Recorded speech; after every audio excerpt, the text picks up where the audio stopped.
Good morning. Alright, so this video is about going over the type of propane tank you need for your food truck or food trailer. So we need to get to the specifics because there's a big difference between going with a 100-pound propane tank or if you're going to be going with even, you can't use 1-pounders. But say you want to use 30-pounders or 20-pounders and yeah. And why you should not use those and use only the 100-pound propane tank. Well, it's pretty simple once you know about it, but clearly you're here because you don't know shit. So very simply, there's something called vaporization rate, which is really important. So it means that this propane tank can only produce so much gas propane per hour. I'm literally going to treat you like a child right now. But this is a propane tank. This one has a 100-pound capacity, and then those picture shows a 20-pound propane tank. And then there's two things. You fill it up with liquid propane, which is at a high pressure. So technically it could explode, but propane tanks are designed where they don't explode at all because they're way stronger than they need to be. But there is a high amount of pressure inside a propane tank. That's why when you open it, you hear the hissing. That's a lot of pressure coming out. And a little bit on the details, which you don't really care too much. But when it says it's a 100-pound propane tank, that means when you fill it up, you are going to add 100 pounds of liquid propane. The propane tank, I don't know if it's exactly this, but the description here says it weighs 70 pounds. So you have an empty tank that weighs 70 pounds, you fill it up, and add 100 pounds of propane, so when you weigh it at the end, it should weigh 170 pounds. That is also with a safety. Propane tanks are typically between 75 and 80% full. So theoretically, you could put 125 pounds of liquid propane inside this tank. But they are not filled to full capacity. They are only filled to 75 to 80% for safety. Because when it comes to liquid or anything, you've seen cans exploding and stuff, is that when the temperature gets higher, the liquid gets hotter and the pressure increases, and when it gets colder, it decreases. This is very important as we move over to vaporization rate. This is a basic form, and I'm going to have the link in the description for it, is that a small propane tank, and this is for simplicity, there is slightly more detail to it, but this chart right here is for a 100-pound propane tank. So let me just make it very simple and very obvious. This chart is based off the rate for the 100-pound. Now, what does this mean, and how do you read this chart? This is slightly different from a 20-pound or 40-pound propane tank, but they are close enough, and also I can't find the 20 and 40 pounds for shit. At least an online nice form. I do have a booklet around here somewhere. Can't find it at the moment. But these numbers are roughly correct for 20 and 40-pound propane tanks. Now, a 100-pound propane tank at 100 pounds, which means full capacity. So this means it's completely full. 50 pounds means it's half full. 10 pounds means it's 10% full. So that is your gauge to know how full your tank is. And then you have the second one going this way, which is the temperature of the round. So if it's a nice day, it's 70 degrees outside. If it's cold as hell, it's 0 degrees or freezing temperature. Because when it's colder, the propane cannot quickly enough go from a liquid into a gas form, which is what you use inside your equipment. Therefore, if you are nice day, 70 degrees out, you should be able to pull per hour, because this is what it says, maximum continuous draw in BTUs per hour. So that's how quickly the propane can go from a liquid to a gas. At 70 degrees, with a 100-pound propane tank at full capacity, you are able to pull 300,000 BTUs out per hour. If this tank is now close to empty, so it's at 10 pounds or 10%, even though it's the same size tank, and now it's literally just like the propane, if you open it up, is like way down here, and there's almost nothing. Well, even though you see my smaller cursor where I'm doing it, 10% is down here, 100% is up here, because obviously the propane tanks are not filled to true 100% capacity, because you need this little bit of room up here for expansion of the gas if it gets hot. 100 pounds, 50 pounds, 10-ish pounds, somewhere around down here. And even though it's same size, you are now able to only pull 60,000 BTUs per hour every hour from that tank at 70 degrees. Now, if you take that same exact tank, you fill it up all the way to 100%, 100 pounds, and now it's freezing cold outside at 0 degrees, you went from 300,000 down to 113,000 BTUs per hour. So now you're able to only pull out about a third of what you could at room temperature. And then these ones are for 24 and 60 degrees. So if it's 40 degrees out, it's above freezing. Oh wait, that's 0F, so that means that's way below freezing. Because 32, I forgot, because this isn't Celsius, even though I'm an American. But yeah, so this is fucking freezing ass cold. So 32 somewhere in here. So if you're a little bit above freezing, you can pull about 214,000 BTUs per hour. Because I would assume that if it's below freezing, I live in Florida my whole life, but I would assume that most food trucks wouldn't run, or you wouldn't get many customers if it's below freezing, so you'd probably want to stick up here in this upper range. It's a guess, but I'm probably right about it too. So that's how you read this chart as a whole, and you can go look up other videos from other people if you need a more explanation. This is just facts about the propane itself. Now, this matters because now I'm going to pull up a pre-made form that I made, but I'm going to explain it. Is we have here, these are just links. This section right here is what most people who start out their first food truck. This is your first time. You don't necessarily have that much money, but you want to start out a food truck. What I see most commonly is that people, because I've worked in the industry for a few years, people usually start out with a small 10 to 12 foot trailer, and for their cooking equipment, this is what you typically have. You have a 24-inch griddle. You have a one. Typically, they actually go more towards two, but let's just keep it simple with one deep fryer and one 2-burner hot plate. Sometimes people might have a charbroiler or something else, and then a tankless water heater, even though it's rarely used. So what I said here is that if you open up and look at this, because if you're building your own trailer, you're probably going to go with the Vanco. They're alright for cooking equipment. Don't get the refrigeration, in my recommendation. So it says here that this is a 24-inch griddle, and it uses 60,000 BTUs per hour. Just fun fact, these come with natural gas, but they have a conversion kit. So you see down here, fuel convertible. Get someone else to do it, or do it yourself and risk breaking it. I've done it myself, even though it was my first time. I've done it 3 times already. I never had an issue, but that's just because I've broken a lot of shit as a kid. Okay, I've done a lot of work. I've opened up panels on my car.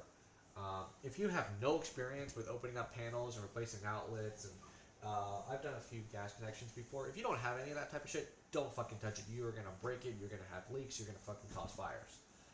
If you are a little bit handy, you could probably get away with it. Just look up a proper video how to do it, copy it, and then go from there. And then obviously test for leaks. I do not recommend that, but if you want, you can save a few bucks. So it's what I did here is pretty simple. So I did my 24, said 60,000 BTUs. Actually, let me change that over to 60 because the one I have in my back header is actually a 70. It's not a Vanco unit. It's a Duper's unit. I think it's a 70. Let me just make sure. Pretty sure it was.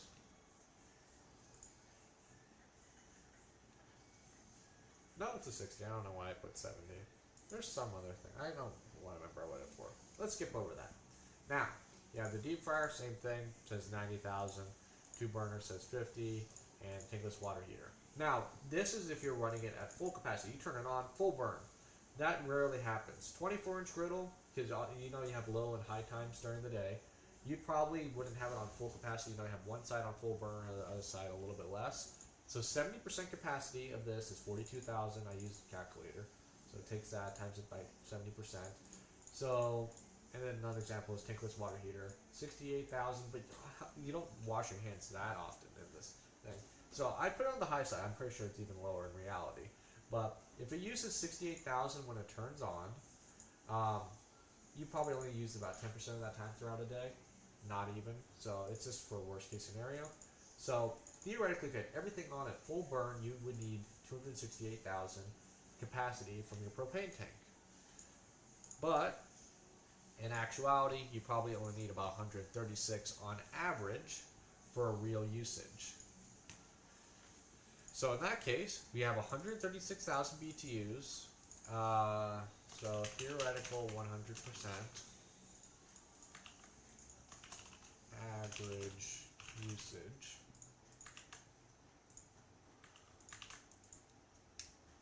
So at that point, you would look back from here and look over your tank.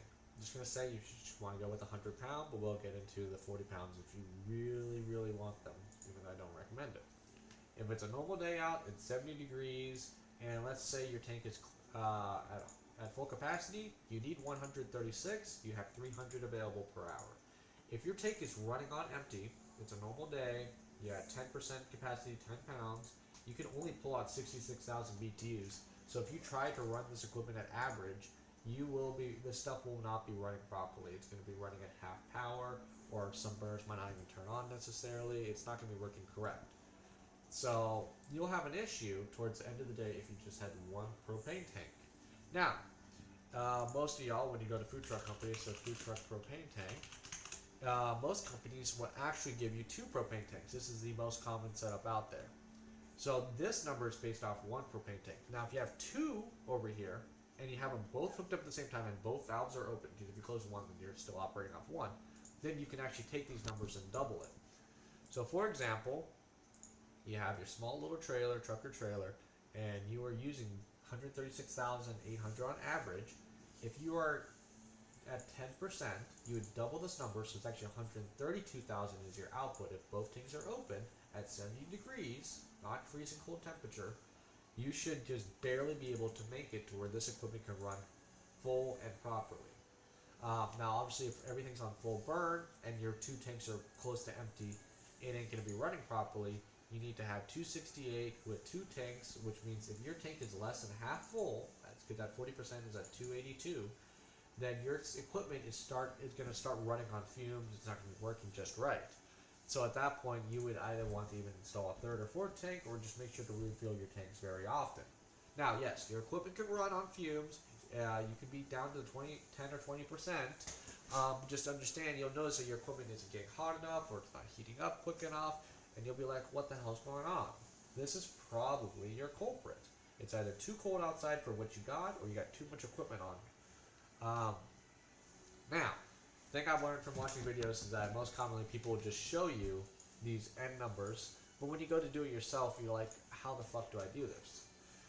For simplicity, I added the links prematurely, but here's the fully filled out one I just showed you, and now let's do it on our own, so when you go do this, you have a basic layout to know what the fuck you're doing.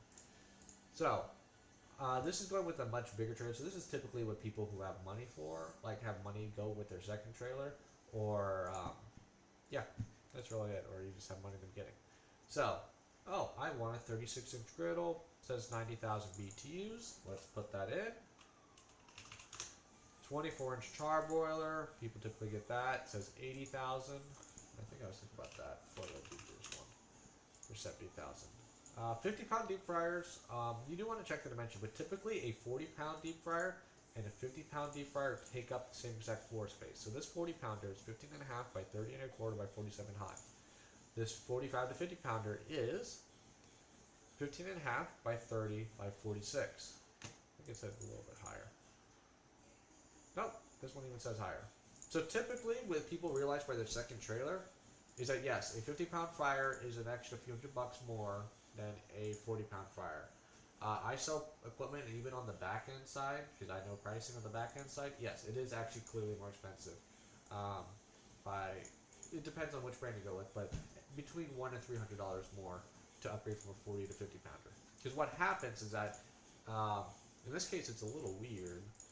I don't want to stick with the Vanco, but with my Duker's one, you go from a 90,000 BTU up to 120,000. This one's energy certified, that's why it actually has even less BTUs for more capacity. I've never tested energy certified equipment. I would assume if it is correct, and that means you can really get more output for less, and that's also why it's costs a bit more. So let me just do a little bit of research really quick, just because I probably clicked on the wrong one. Because they should have the other version of this.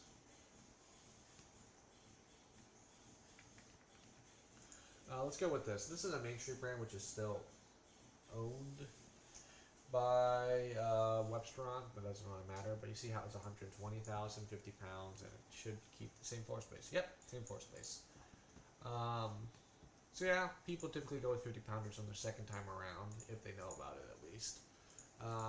You get more capacity, more BTUs, why not? So we got the 50 pounders. I'm going to put the one, even though I did make that mistake, I'm going to put the 120, because chances are you probably are going to still be on the cheap end. and also I cannot personally verify if the Energy Certified actually makes it any better. So go with that other one I found, the 120,000. And then a 4-burner hot plate says it's running at 100,000. So now we have all those numbers, and then the water heater stays the same, 68,000. You wouldn't change that no matter how big your unit gets. Just going to copy these names over really quick. Same thing for griddles. I said 70%. 24-inch char boiler, I would say closer to 50%. I don't know. Depends on use. And then same thing for your deep fryer, 70%. 4-burner, it's going to be 50%.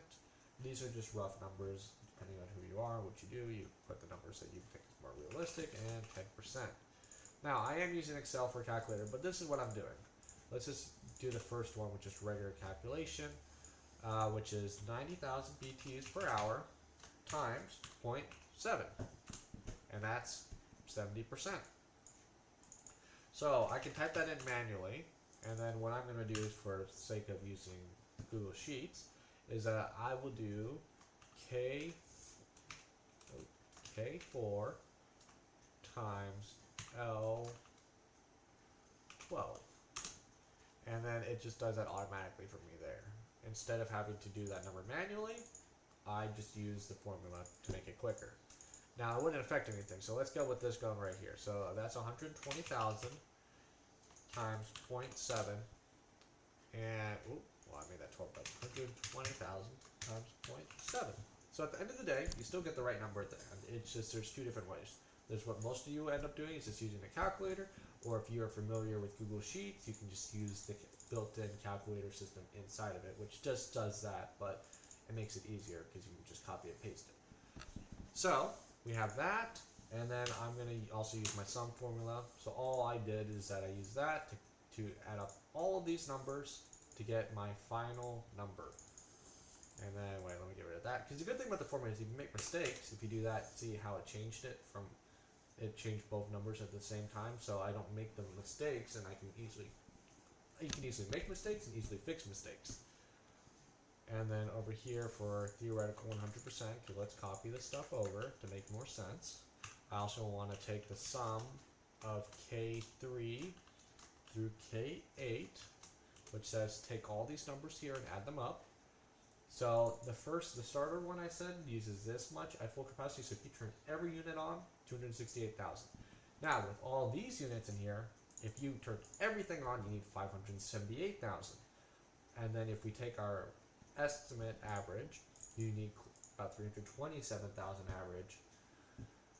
So let's go back over here and say, oh, what size tank do we need? Well, if we ran this thing and we were fucking like, this is the beginning of a fucking large, I don't know, you run a concert or carnival or something. Typically, probably not those, but you know something. If you only have 2 tanks and you fucking got people, you got a fucking 20-person line, you will only be able to run all your equipment at full capacity if you have 2 100-pound propane tanks that are completely full.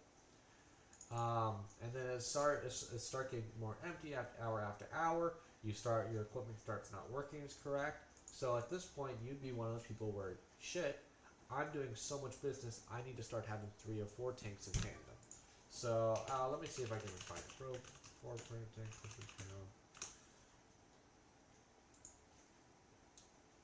See, this would be, even though this is on a pickup truck, but you'd need a system like this where you actually have 4 tanks on the back of your food truck or food trailer, or you're just going to need extras on the side. Because what you would typically see, food, carnival, propane tank. If you ever go to your next carnival, you will actually, let me just type it in. Well, if you see these stands right here, if you ever go on the back end of, well, not these ones, but the ones like when you go to the turkey one and other shit, you have these big ass tanks, 100-gallon tank. See these fat fuckers? This is what professional companies use. Now, obviously, this is something you can't necessarily install onto your food truck easily. I mean, eventually some of y'all will figure it out where you can put it maybe on the tongue. No, on the tongue, that'll probably fucking overload your hitch.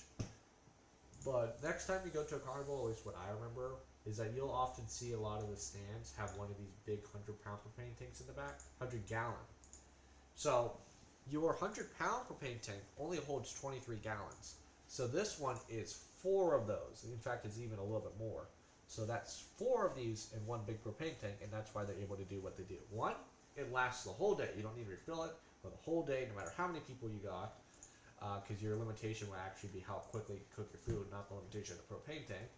And even 100-gallon propane tanks have a lot more surface area, so that means its vaporization rate is the equivalent of 4 of these.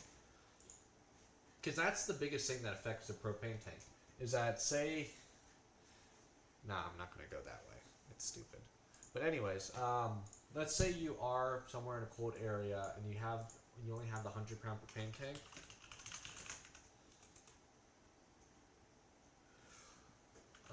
Sorry, I got a message. 100-pound propane tank, heater. So you only got 1 or 2. That's really expensive, motherfucker. Damn, they want to charge you an arm and leg. You are upward somewhere in a cold environment. You only got the 2 propane tanks. Maybe you got 4, but it's really fucking cold outside. You're gonna want to get one of these bad boys, even though they charge you too much money for it, honestly, in order to heat it up so you can get the capacity you need. So that's an alternative for some of you guys where you're going to need that capacity, but you only have 2 or 3 tanks on hand.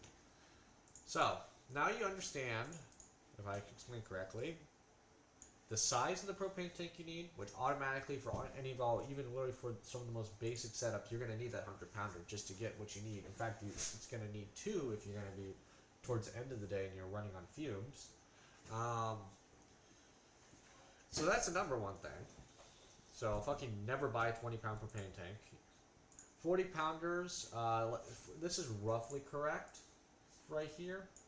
So say you were someone where you have 2 full-size propane tanks, you're towards the end of the day, and you've been running for 8 hours straight, full blast. The only thing you could really do, just because it's really not easy to have a 100-pounder to lug around as a backup, is I would say maybe buy one of these 40-pounder propane tanks, which can only do at a good temperature. So if you really needed that thing, you'd probably have a heater blanket with it. But you can do 141,000. So that means towards the end of the day, your 2 main tanks are running out. You don't have space to put the other ones. And this is probably like where you're in that transition where you did your first food truck. You're starting to get successful. You're almost there. Like sometime in the next year, you're going to be buying your next bigger and better food truck or just upgrading it. But you're just not quite there yet. You can't afford it or whatever. At that point, you would want to grab one of these lovely guys, and it's just for a backup. And what you could do towards the end of the day, because also towards the end of the day, the assumption is you probably don't have as many customers. But the point is that you went to the peak of it, but now you're just running out of propane. But you want to keep going, so maybe you still have some food left over that you can cook. Is that you throw one of these guys on there, disconnect one of the empty ones, throw one of these guys on there, and they'll get you through the end of the day. And then what you're going to need on top of that, I'm going to just show you. I actually have these in my little place. I have a storage unit now, but I sell equipment and shit. But these are a little hard to come by. I mean, let me see if I can find it. POL to 1/4 MPT hose. I think Amazon has everything nowadays. But you guys will see once you get your first propane tank, you'll have some. It'll probably normally be like a thermoplastic black hose like this. But typically, they will give you a hose like that. There'll be 2 ways they do it, but you'll typically see a hose like this. Sometimes they give you one that's long enough, but you see how this might not reach. So say you did pull out your 40-pounder backup. You disconnect it from here. You'd have your wrench. You'll learn very quickly to keep a crescent wrench on hand. In this case, it might just barely reach, but you put your 40-pound propane tank down here. Maybe the hose doesn't reach necessarily. So on top of that, you'd probably want to end up buying one of these extra hoses to either keep on there permanently or just buy one of these. I think the longest you can ever get, because at a certain point you need to upgrade to a bigger hose, is like 10 feet. So you get one of these, you slap it right on here, and you disconnect from here and up and put in your 40-pound propane tank. And this is just purely as a backup until you can afford to have 3 or 4 propane tanks on the back of your food truck or trailer. Obviously, this is if you're going gangbusters, but who knows? So, That's how you do it. Now let's actually tell you what the fuck should you buy. Now, there are two types right here. You have a 100 pound and a 100 pound. Both same company, but the difference is right here in the valve. You have something called a multi-valve. Typically, I don't know why it changed, because for as long as I've been buying these things, these ones were always more expensive because it has the fancier valve. Maybe the industry, because the real price on the back end probably hasn't changed that much for them to actually manufacture it. It's just the multi-valve is probably becoming so common or the standard nowadays that they just don't make the other one anymore, so they can sell this cheaper or sell it essentially at the same price. But the difference between a multi-valve and a POL valve is the multi-valve has several sections here. You have the knob on the right-hand side, that gray knob. Let's see if I go here. You have the gray knob to turn on and off, to open and close the valve. This is where your exit goes, or your gas flows out. That's where you make your connection to power your equipment. And then this top yellow cap right here, you actually spin it and take it off. And then when you take it down to a propane place to get it refilled, they were refilled through this port normally. And then the left-hand side, I think that's the safety part of the multi-valve. So that doesn't really matter to you at all. That's just if it's overpressured and you don't want the tank to blow up. So it'll automatically open that. Now, when you go over here to this is the POL valve, which is what most of you are very familiar with. Typically for your 20-pound propane tanks at your house. It has the valve on top to open and close it, and then it just has the one entrance right here to fill it and to let the gas out for your equipment. This is a very small thing. I don't have experience with it. Well, I don't have experience with it yet because the way I did it, I refilled the propane tanks. I never had to. But theoretically, you went up to a U-Haul, a Costco, or somewhere that can fill propane tanks. If their hose can reach up to your food truck, say you get it close enough to their pump, if their hose can reach, you can leave the propane tank on your food truck, and they'll just take this cap off and fill it up right there. You don't have to disconnect it. You don't have to do anything, because this is a separate port, so you can leave your main hose still connected. In the case of this one, theoretically, same scenario, you pull up, you get your food truck close enough. Since this is the only way in and out for the gas and for the liquid, you would need to disconnect the hose, and then they can attach it to here. As far as I know, with no proof yet, this is a big assumption just because I've gone to places to refill my propane tanks before. Smaller ones for my grill. I have literally 5 20-pounders in my back patio for my grill because I go to Costco once, because Costco's dirt cheap. Just telling you, if you're going to go anywhere to fill your propane, go to Costco. Don't go to U-Haul. Don't go, U-Haul's really the only one. But maybe if you go to a local gas company, they'll probably even be cheaper than Costco, but Costco's already a great price. Because you're going to be going there for regular gas anyway, or Sam's Club. But you could also do this, but say they were able to reach your tank and you didn't need to take it off, you would still need to take off the hose or connection that's currently on there to power your equipment, so you could fill it through the same port. That's the key difference between these two. But my assumption would be is that my experience with places I've been to with my smaller propane tanks, you'd probably need to take it off your food truck or trailer anyway. So this necessarily does not help that much, as far as I can tell. Maybe your area is different. My recommendation would be is that if you think it's possible, or if you go ask your local place wherever you plan on filling up a lot, if they're able to get the hose to there, and you can just pull up your food truck or trailer as close to the pump as possible, then I would recommend going with this one. So you don't have to disconnect your propane tank, or a lot of cases, a lot of people have cages around the propane tank because people want to steal it. You'd want to go with this guy. For whatever reason right now, this does say, well, this might be for business, but it's right now it says 180 for the one that should be more expensive and more fancy than the one that's regular. Now it's not prime, it's 2 to 5 week delay, so maybe I don't know what the fuck's going on there.